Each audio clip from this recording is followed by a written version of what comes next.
Bonjour à tous, je vous dis du centre Dumitru Staniloae. Nous allons reprendre notre activité en ce qui concerne le cours de théologie et sciences, niveau 2. Nous allons traiter aujourd'hui un thème qui est très intéressant, très solide, dans le sens où nous allons toucher la théologie de deux grands pères de l'Église, Saint Maxime le Confesseur et Saint Jean Damascène. Théologie et science entre distinction des compétences et idéal de l'unité de savoir. D'abord, un sous-chapitre foi et connaissance naturelle.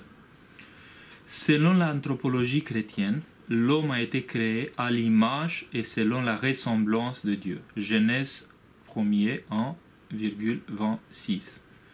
L'image est acquise dans notre nature dès la création du premier homme, tandis que la ressemblance est à acquérir par chacun à travers l'œuvre salutaire manifestant son ouverture existentielle à la connaissance de Dieu. Cette dernière équivaut à notre propre déification. Donc, en connaissant Dieu, on se transforme, on se transfigure et nous employons dans la théologie le mot déification, c'est-à-dire l'homme devient Dieu. C'est vrai que cette phrase peut interpeller beaucoup, peut surprendre, mais en fait, la définition la plus courte qu'on connaît du christianisme dans la vie de l'Église est la suivante: Dieu s'est fait homme pour que l'homme puisse devenir Dieu. Et on ajoute toujours, pour ne pas se tromper, devenir Dieu selon la grâce, c'est-à-dire en vivant la présence de la grâce de Dieu, on est entré dans la vie de Dieu, nous goûtons ce que Dieu vit. Je ferme la parenthèse maintenant. Il s'agit d'une démarche de connaissance, entre guillemets, qui dépasse en réalité toute possibilité fournie par la nature humaine. Puisque si la capacité de connaître le monde manifeste la nature commune à tous, en ce qui concerne Dieu en tant qu'objet de connaissance, nous avons évoqué le fait, et nous pouvons évoquer le fait qu'il s'agit plutôt du sujet de notre connaissance, l'homme ne peut rien faire sans l'aide de la grâce divine, qui seul peut porter l'homme au-delà des possibilités de sa propre nature. À cet égard, s'appuyant sur le dualisme ontologique créé et développé par saint Athanas le Grand et le père cappadocien, l'ouvrage Capitum Theologicorum et Economicorum de saint Maxime le Confesseur établit explicitement la distinction entre la connaissance du créé et de l'ancré. Donc soyez attentifs, ce paragraphe est essentiel pour notre cours de théologie et sciences. Les connaissances des êtres ont leurs propres raisons, naturellement liées ensemble à une preuve, par lesquelles elles se laissent naturellement définir. Mais par les raisons qui sont dans les êtres, nous croyons uniquement que Dieu est, lui qui a donné à ceux qui le vénèrent, plus fondamental que toute preuve, la confession et la foi qu'il est souverainement. Autrement dit, on va essayer de faire une petite exégèse de ce paragraphe qui s'avère assez profond, assez compliqué pour nous. Il y a distinction entre la connaissance des êtres créés et la connaissance de Dieu. Donc les êtres ont avec eux leur propre définition, c'est-à-dire il y a des raisons à découvrir, reliées, enchiffrées dans tout ce qui nous entoure. Par contre, Dieu ne peut pas être connu de la même façon. C'est lui qui donne à ceux qui le vénèrent une connaissance qui n'est pas la connaissance qu'on connaît nous en s'adressant aux objets et aux choses de ce monde. La foi est une lumière qui éclaire toute démarche de connaissance humaine. Elle est pour Maxime la condition absolue de la connaissance de Dieu. Agissant au-delà de tout postulat de l'intelligence, perspective qui préfigure le développement théologique de saint Grégoire Palamas, concernant la connaissance de Dieu à travers ces énergies divines ancrées. Pour Maxime, une démonstration, j'utilise les guillemets, parce qu'il utilise le mot démonstration en tant qu'enchaînement des raisons pour expliquer ce qui se trouve au niveau phénoménal, ne peut pas concerner Dieu.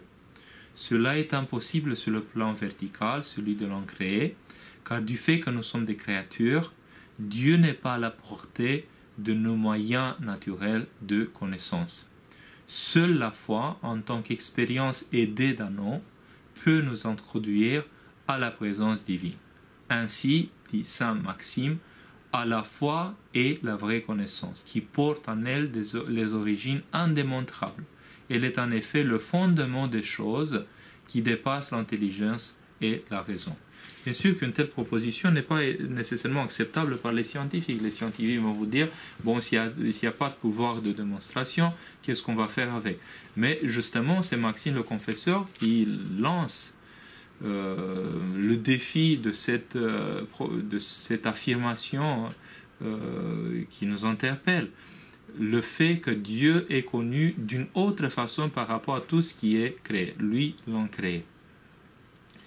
La foi permet donc le saut là où la démonstration n'a plus prise. Elle requiert une participation, une acceptation de l'initiative divine de dialogue. Elle est fondamentalement une expérience menant vers ce qui est à la fois connaissance et au-delà de toute connaissance, si l'on se réfère à une sortie du cadre conceptuel de la connaissance du monde matériel. Nous pouvons la concevoir comme un charisme spirituel qui engendre une réflexion théologique étant explicitement le résultat d'une synergie entre la manifestation du créé et de l'incréé, une coopération entre le pouvoir naturel de l'homme et la manifestation de la grâce divine. Et c'est ainsi que l'homme avance théologiquement, aidé par la grâce de Dieu au-delà de l'intelligence discursive et de ses catégories, car celle-ci ne peut travailler que par comparaison entre la réalité de ce monde, d'où les limites de ces définitions. Donc, pour redire les choses, donc nous on avance dans la connaissance des choses par des comparaisons avec ce qui se passe au niveau phénoménologique dans la nature, mais même si la grâce agit en nous pour qu'on puisse comprendre aussi des raisons spirituelles qui sont attachées à tout ce qui existe, ça c'est différent par rapport à la connaissance de Dieu.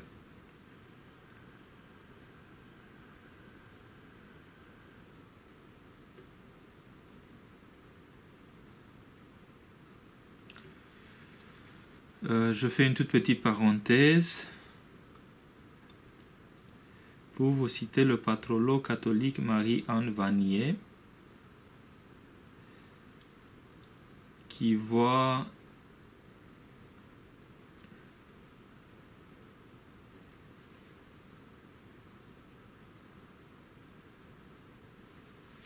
chez Saint Jean Damascène quelqu'un qui continue Saint Maxime le Confesseur. Ça pour faire le relais entre Saint Maxime le Confesseur et Saint Jean Damascène. Saint Jean Damascène, c'est un théologien de l'incarnation. Et donc, reprenons, développant la perspective des Cappadociens, d'après laquelle ce qui n'est pas assumé n'est pas sauvé. C'est très important. Donc, on n'est pas sauvé uniquement avec notre intelligence, notre intellect, notre volonté, nos sentiments et tout ça. Le Seigneur sauve ce qu'il a assumé, c'est-à-dire l'homme dans son entier. Il fait ressortir qu'en prenant la condition humaine, le Christ lui apporte le salut et qu'il appelle l'être humain à partager la vie divine, à connaître la déification, ce qu'on vient de dire. C'est ce qu'il met également en évidence aussi bien dans sa réflexion sur les icônes qui représentent l'humanité transfigurée que dans sa célèbre homélie sur la transfiguration. Le Christ a non seulement manifesté à ses disciples la gloire de sa divinité, mais il les a aussi invités à partager cette gloire. Donc, on parle toujours de la manifestation de la gloire, de la grâce divine chez l'être humain pour qu'il puisse se rapporter par une puissance venue d'en haut par rapport à tout ce qui se passe autour de lui. Théologien de l'incarnation, Saint Jean Damascène met un accent particulier sur tout ce qui peut participer dans ce monde à la gloire divine. visiblement plus attiré par l'investigation des sciences du dehors que saint Maxime, visant à son tour l'exploitation théologique de tout ce qui peut en celle-ci conduire vers le logos divin, saint Jean Damascène invite à la découverte de la façon dont les sciences peuvent être éclairées par la foi et devenir ainsi la chair d'une manifestation divine dans la vie du chrétien. Théologien de l'icône et de chant liturgique, profondément ancré dans cette perspective patristique qui exprime la possibilité réelle pour l'homme de goûter la gloire de Dieu dans sa propre chair, Jean Damascène insiste sur l'affirmation de la possibilité pour l'homme d'accéder par la grâce divine à sa propre déification. C'est dans ce contexte qu'il se montre préoccupé par tout ce qui peut servir chez l'homme à l'édification de la théologie, y compris les divers savoirs. Et ici, on assume les différents savoirs sur la colonne vertébrale donnée par la théologie. Apparemment, d'après ce qu'on comprend de sa théologie, il veut offrir une perspective intégrative sur l'ensemble des connaissances de son époque, à travers l'exercice de la foi. Par exemple, il utilise dans sa dogmatisme le syllogisme, une figure de style qui n'est pas nécessairement utilisée par tous les pères, mais qui à son époque prenait un rôle important dans l'expression publique de certaines idées. Donc il y a un outil, le syllogisme devient un outil théologique pour lui.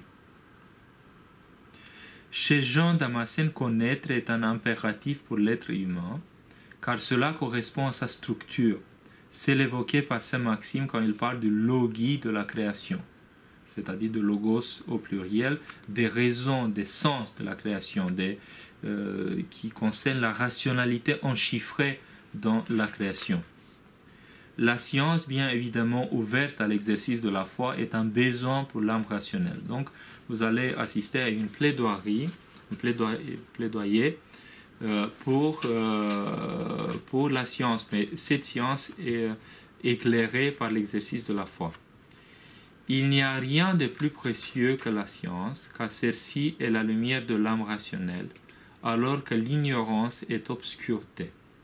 De la même façon que l'absence de lumière provoque l'obscurité, le manque de science devient obscurité de la partie rationnelle de l'homme. L'ignorance est le signe distinctif des âmes non rationnelles, alors que la science est propre à celles qui sont rationnelles.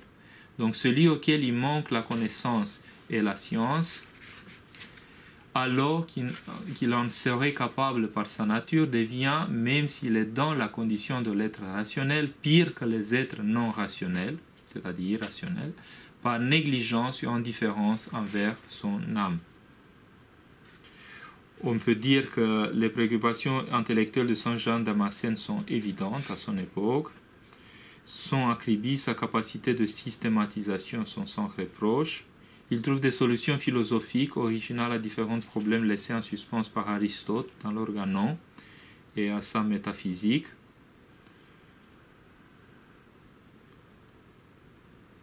Et en général, il prend en considération les grandes interrogations théologiques de son époque. Pour saint Jean Damascène, la foi chrétienne est la condition d'un fonctionnement inspiré de la raison, ce qui lui confère un surcroît de vigueur. Donc on s'inspire de la foi justement pour prendre du consistance, on peut dire, dans la démarche aussi d'ordre scientifique et philosophique, parce qu'on parle d'une science ou d'une philosophie éclairée par l'inspiration d'un homme et qui participe à la connaissance que l'homme peut acquérir aussi selon la grâce de Dieu. Un autre sous-chapitre, quête d'unité du savoir en Christ. Par l'expression fait connaître, Maxime signifie l'agissement de la grâce divine chez l'homme qui se libère du péché. Je cite Maxime le Confesseur, le Centurie sur la charité. Le soleil, une fois levé, éclaire le monde, rendant visible avec lui tout ce qu'il éclaire. Ainsi le soleil de justice, quand il se lève dans l'esprit purifié, se manifeste lui-même et fait connaître les raisons de tout ce qui existe et existera par lui. Donc la grâce, c'est les rayons de lumière provenant du soleil de justice qui est le Seigneur lui-même. C'est ainsi qu'on parle de l'unité du savoir, parce que tous les rayons proviennent du même soleil. Il développe une théologie de la création dans ses écrits, et il développe l'idée fondamentale que Dieu est présent dans toutes ses créatures, et qu'il les fait participer à lui à travers leur propre nature. L'homme peut alors découvrir leur logis, raison d'être, en cultivant sa relation avec le logos divin, qui est la source de tous les étangs et à qui tous les logis renvoient.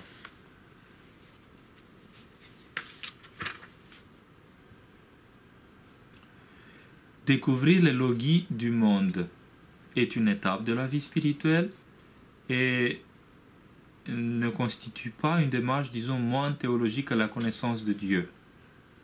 Parce que c'est une étape, ça se trouve sur le chemin.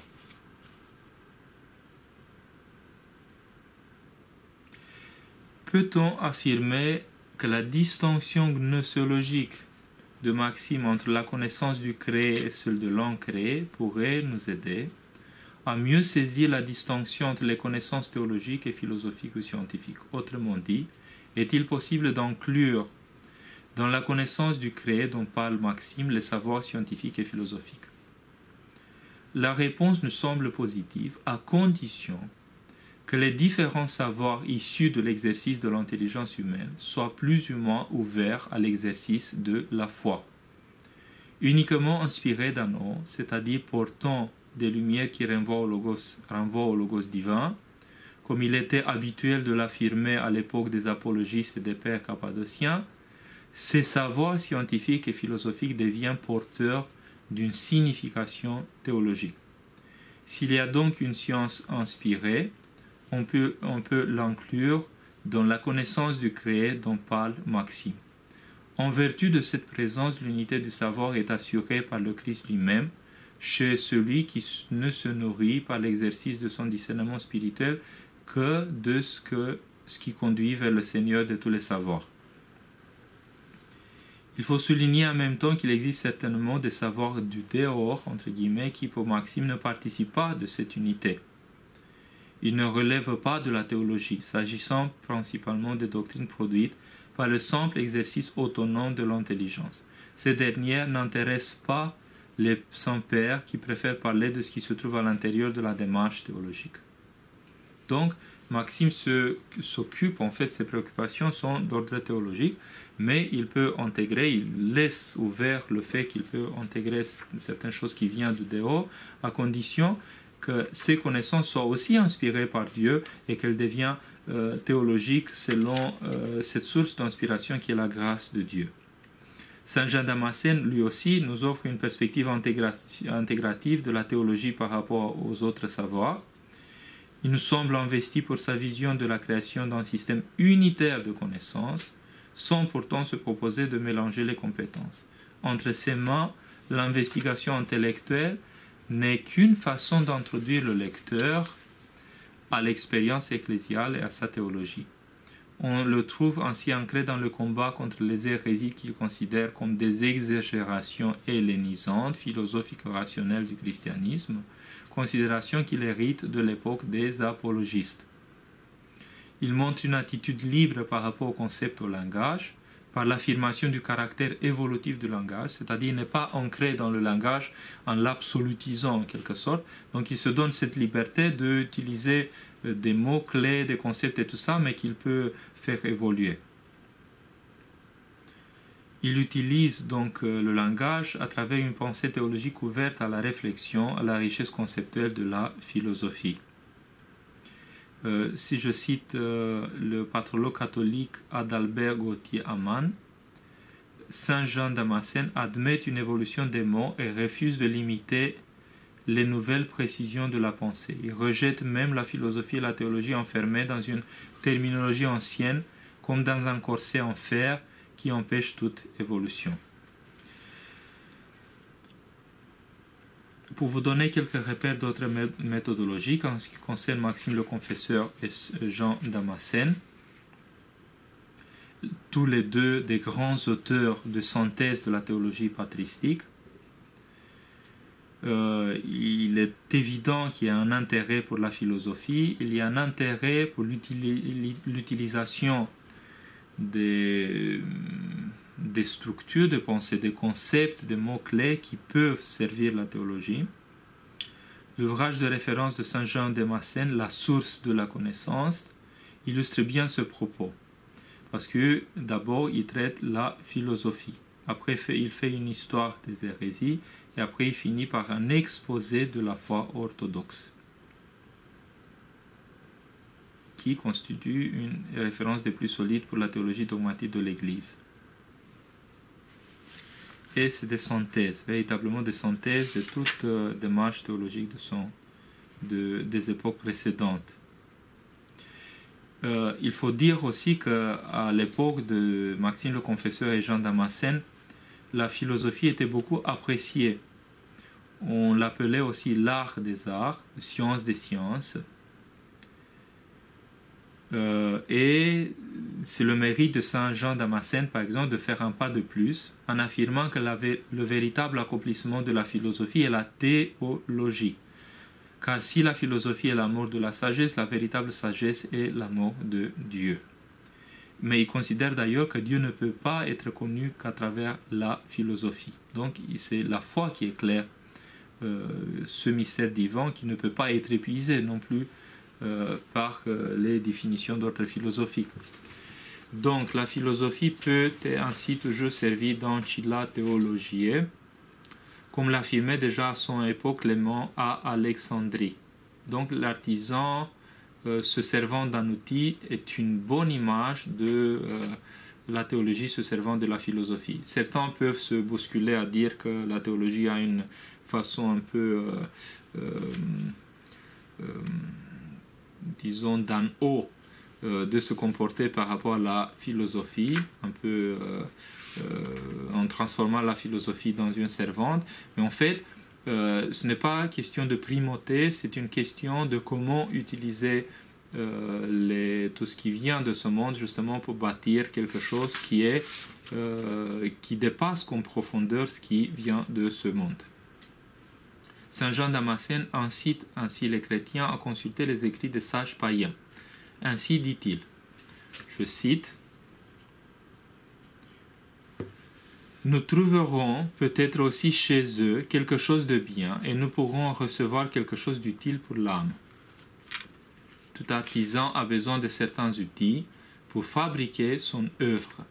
La reine aussi a besoin de servantes. Empruntons à chaque doctrine ce qui peut servir la vérité et rejetons le manque tyrannique de foi des doctrines erronées. N'utilisons pas mal le bien, n'abusons pas de l'art du discours pour tromper les simples. » C'est une allusion aussi, on se souvient des sophistes qui employaient tous les outils du discours justement pour convaincre les autres. C'est un peu ce que les avocats font aujourd'hui. Même si on s'en fiche en quelque sorte de la vérité qu'on exprime, on se permet aussi de mentir. C'est ce qu'on constate aujourd'hui. Donc les sophistes, en fait, ils n'étaient pas intéressés de la vérité ultime de leurs propos, mais de convaincre les autres. Donc on n'est pas dans une position sophiste, c'est-à-dire on n'utilise pas l'art du discours pour tromper les simples. Et même si le bien n'a pas besoin d'une quelconque application ingénieuse, utilisons néanmoins cette compétence pour combattre le mal et rejeter la fausse science. Il est évident que Saint Jean Damascène continue ses prédécesseurs comme Clément d'Alexandrie ou Basile le Grand. On se souvient de l'abeille donnée comme exemple par Basile le Grand qui choisit uniquement ce qui est utile. Et offrons maintenant une image inspiré dans notre travail par le théologien orthodoxe Michel Stavrou, qui s'est penché sur cette figure intellectuelle qui est Nicéphore Blémides,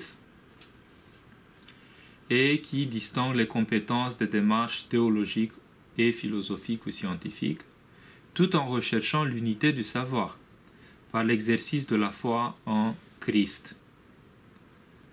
C'est au XIIIe siècle. Il établit un lien typologique entre les Hébreux des airs et les chrétiens. Selon Blémides, tandis que les Hébreux étaient abreuvés à la source douce du rocher, Exode 17, 6, et aux œufs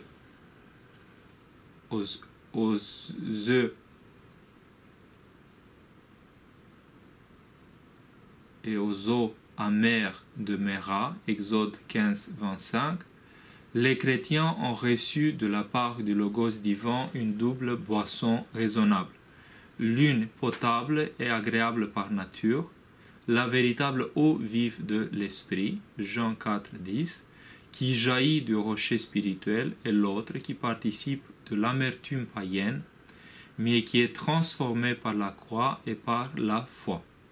L'eau vive signifie la puissance sanctificatrice de l'Esprit Saint qui nourrit l'homme pendant qu'il s'avance sur le chemin de la connaissance de Dieu, tandis que l'eau amère est la connaissance acquise par la réflexion humaine et l'observation du monde, on se souvient de la science, et nécessitant l'illumination transfiguratrice de la foi, si on accepte bien sûr cette illumination, afin qu'elle soit d'utilité sur le même chemin, parce que le but final est un but théologique. La distinction affirmée entre les deux n'équivaut pas à une incompatibilité radicale.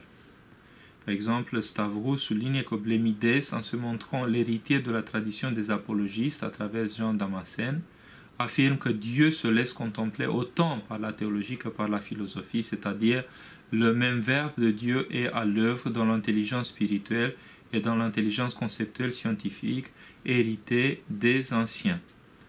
Cette dernière peut donner quelques lumières sur Dieu, mais en même temps, elle risque de répandre l'amertume païenne, d'où le besoin de passer par un véritable baptême, c'est-à-dire être purgé de ses erreurs pour devenir un breuvage agréable.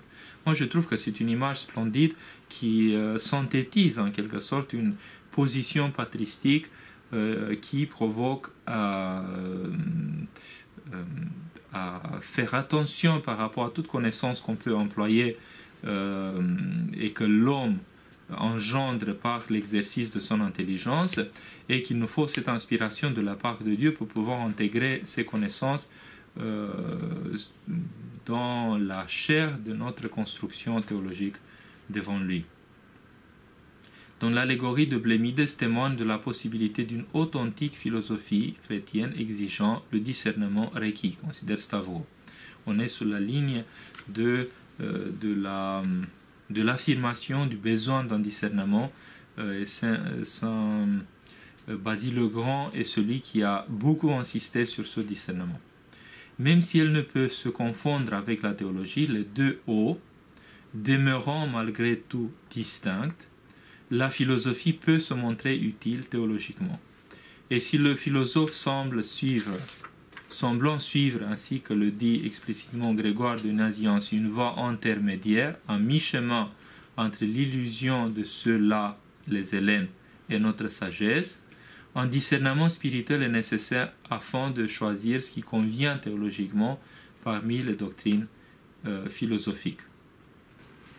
L'allégorie de Blémides témoigne de la possibilité d'une authentique philosophie chrétienne exigeant le discernement requis, considère Stavrou.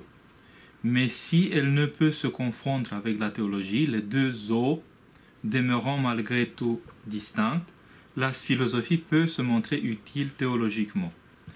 Et le philosophe semblant suivre, ainsi que le dit explicitement Grégoire de Nazianze, une voie intermédiaire à mi-chemin entre l'illusion de ceux-là, les Hellènes, et notre sagesse. Un discernement spirituel est nécessaire afin de choisir ce qui convient théologiquement parmi les doctrines philosophiques. Ce travail est facilité par le fait que le philosophe lui-même nous aide. Chez Blémidès, il faut le constater, le vrai philosophe est celui qui contemple la nature des états et qui remonte ainsi aux raisons d'être, logis du Créateur. Et de là jusqu'au Créateur lui-même, définition que nous retrouverons plus tard chez saint Grégoire Palamas, quand celui-ci parlera du vrai philosophe dans le contexte de son analyse sur les rapports possibles entre théologie et philosophie. Donc, Blémidès nous donne en quelque sorte une sorte de synthèse de ce qui se passe à son époque. On voit des positions qui sont bien répandues à cette époque. C'est Maxime le Confesseur qui insiste sur la découverte spirituelle, bien sûr, des logis de la création. Donc, découvrir les logis de la création ne peut pas se faire sans l'aide précieuse de la grâce de Dieu.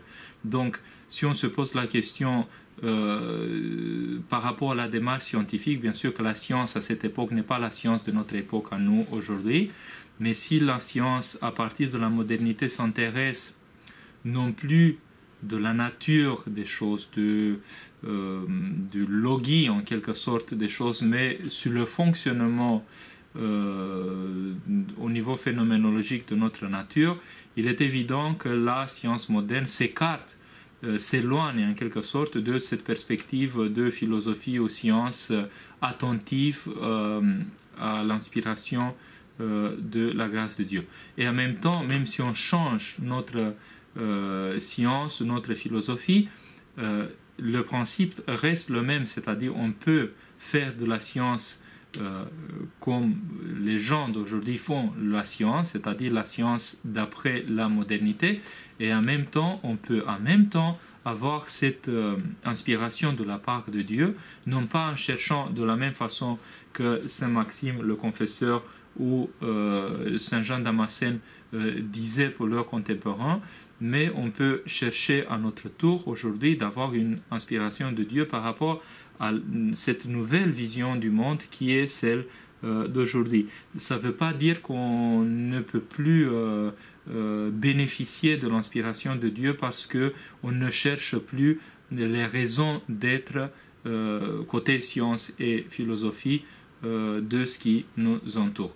La science a changé de visage, mais ce visage, je l'affirme moi, permet toujours l'inspiration de la part de Dieu pour ceux qui bien sûr, veulent se situer dans une démarche aussi théologique que scientifique. Pour conclure, je voudrais vous présenter encore en quelques lignes la réflexion de Saint Maxime le Confesseur, justement pour vous habituer avec cette pensée et de voir de quelle façon il pose le problème. Maintenant, la deuxième centurie, traduction Jacques Touraille. Celui qui véritablement aime Dieu, celui-là aussi prie sans nullement se laisser distraire. On se souvient de Saint Silouan d'Athos qui parle de la prière sans égarement, on peut dire, celui qui prie véritablement, disait Evagre du Pont, et Saint Silouan d'Athos, il parle de la prière sans dispersion. Donc, Saint Maxime le Confesseur, vous voyez, il se trouve dans la même perspective. Et celui qui prie sans nullement se laisser distraire, celui-là aussi véritablement aime Dieu. Mais il ne prie pas sans se laisser distraire, celui qui a l'intelligence attachée à quelqu'une des choses terrestres. C'est des propositions qui nous interpellent parce qu'on imagine le travail du scientifique qui s'intéresse à beaucoup de choses, qui pense toujours à droite ou à gauche, qui interpelle la création. Et donc, selon les dires de Maxime le Confesseur, celui qui s'attache au monde de cette façon a des difficultés à ne pas se laisser distraire, donc il n'aime pas comme il faut Dieu. L'intelligence qui s'attarde sur une chose sensible éprouve assurément pour cette chose une passion, comme la convoitise, ou la tristesse, ou la colère, ou leur ressentiment. Et si elle ne méprise pas la chose, elle ne peut pas se délivrer d'une telle passion. Les passions qui subjuguent l'intelligence l'attachent aux choses matérielles, et la séparant de Dieu, elle la porte à s'occuper de ces choses. Mais l'amour de Dieu, s'il est plus fort, la délivre des liens en l'amenant à mépriser non seulement les choses sensibles, mais notre vie elle-même, cette vie qui passe.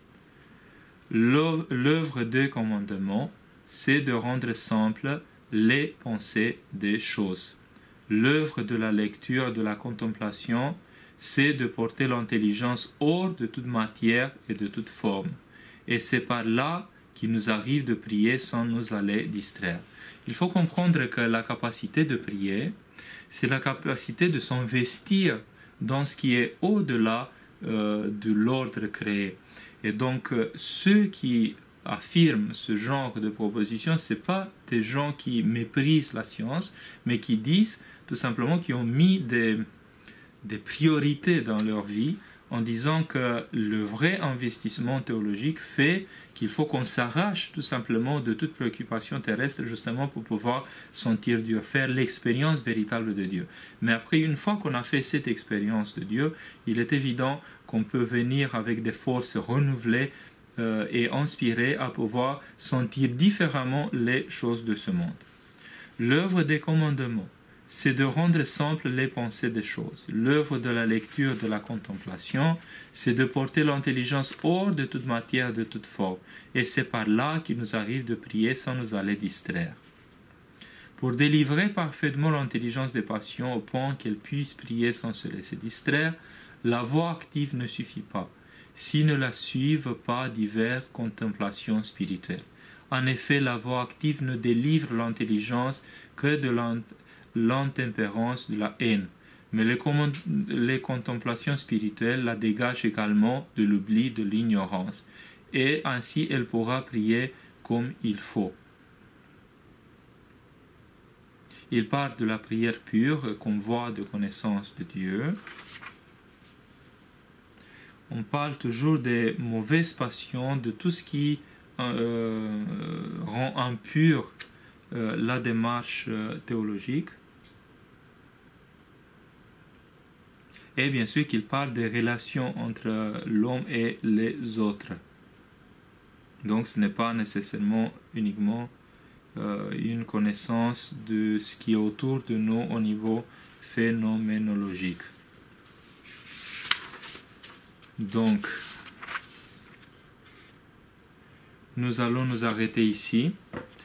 Donc, distinguons deux directions très intéressantes dans le cours d'aujourd'hui. La quête de l'unité du savoir, c'est-à-dire tout renvoie vers le Seigneur, parce que le Seigneur est le soleil, la source de toute lumière, et il rayonne dans toute la création. Et dans la lumière de ces rayons, on découvre les raisons qui sont à la base de l'existence de tout ce qui existe. Et donc la grâce de Dieu nous découvre, nous illumine à comprendre les raisons et le lien dans ces raisons entre ce qui est dans la création et Dieu lui-même. Donc on parle d'une unité du savoir, ce n'est pas une unité artificielle construite par une sorte de synthèse, ce n'est pas une théorie du tout. Voilà, c'est une unité, j'ose dire, naturelle, dans le sens où tout renvoie vers le Seigneur, parce que le Seigneur est la base, la cause de l'existence de tout. Donc cette unité du savoir est importante dans le Christ qui est le Créateur. Et en même temps, on parle de distinction de compétences, c'est-à-dire déjà, il y a une distinction de compétences entre connaître ce qui se trouve dans le créé et connaître ce qui se trouve au-delà du créé, c'est-à-dire l'incréé, Dieu lui-même. Donc si on parle de la connaissance scientifique, disons à l'heure actuelle, il est évident que cette connaissance n'est pas une connaissance d'ordre théologique. On peut connaître d'une façon autonome par rapport à Dieu, mais en même temps, si on cherche à se laisser inspirer par Dieu, cette connaissance scientifique peut intégrer le niveau de la connaissance des êtres selon la grâce de Dieu, donc devenir une étape dans la connaissance de Dieu. Je vous remercie de votre attention et je vous conseille à approfondir, à lire les deux auteurs qu'on vient de citer ici, approfondir leurs pensées et à toucher, je vous encourage à toucher vous-même les ouvrages justement pour comprendre mieux le cours d'aujourd'hui. Je vous remercie de votre attention.